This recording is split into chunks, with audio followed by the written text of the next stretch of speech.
main building of the castle was designed to hold the institution's public facilities such as the library, lecture halls, and museum. From the beginning, the lower main hall was intended to be used as a public area. When the space was first finished, it was filled with exhibitions of natural history specimens. Although no legislation governing it had been passed by Congress, the term National Museum was unofficially adopted for the collections exhibited in the lower main hall beginning in about 1859. The original collections eventually grew to fill 3 additional Smithsonian museums. With the launching of each new museum and the removal of collections from the building, the use of the castle's main hall space was reconsidered. After the first National Museum, now called the Arts and Industries Building, was opened in 1881, the exhibition space was divided between curatorial and public functions. The completion of the Natural History Museum in 1911 prompted the hall's conversion into a library with related graphic arts displays sharing the space. The hall was again cleared in the 1960s when the graphic arts displays were moved to the newly erected National Museum of History and Technology, now the National Museum of American History. A public information center was then created in the space, and a new name, the Great Hall, was adopted. The Information Center was refined and updated over the next 20 years with exhibitions emphasizing the origins and development of both the Smithsonian and Washington, D.C. Foreign dignitaries, heads of state, and cultural figures were received here throughout the 1960s and 1970s.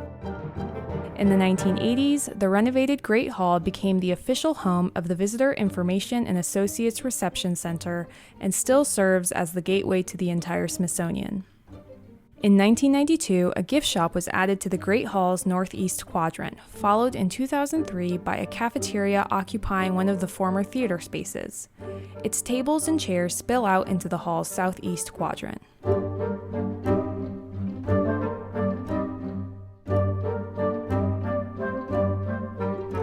The West Wing and West Range, now known as Commons and Schermer Hall, were ideal for a gallery of art, as designated in the 1849 plan for the building. However, when the castle's west end was completed, the West Wing instead housed the Smithsonian Library, and the adjoining range was furnished as a reading room. It was not until the fire of 1865, after which the Smithsonian's library was transferred to the Library of Congress, that the West Wing and West Range were wholly dedicated to use as exhibition spaces. These 2 spaces provided educational exhibitions for more than 100 years. With the completion of the Museum of History and Technology, now the National Museum of American History, in 1964, the last museum exhibitions remaining in the castle were removed. The subsequent renovation in the late 1960s allocated the grand Gothic spaces of the West Wing and West Range for use as communal gathering places for scholars, staff, and visitors. In the 1970s, the West Wing was designated as a dining room and a lounge reserved for use by scholars as a social center and was renamed the Commons, a term used for the dining halls at English medieval colleges.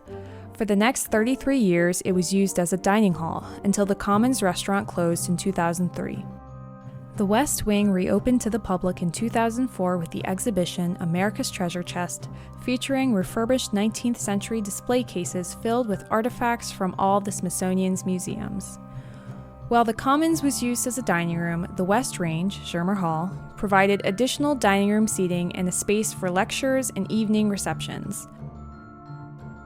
When the Commons was converted back into an exhibition hall in 2004, Schermer Hall also received a makeover, and in 2006 the display cases you can see today were installed. Fun fact, in 1914, repair work to the Star-Spangled Banner was done in the Commons.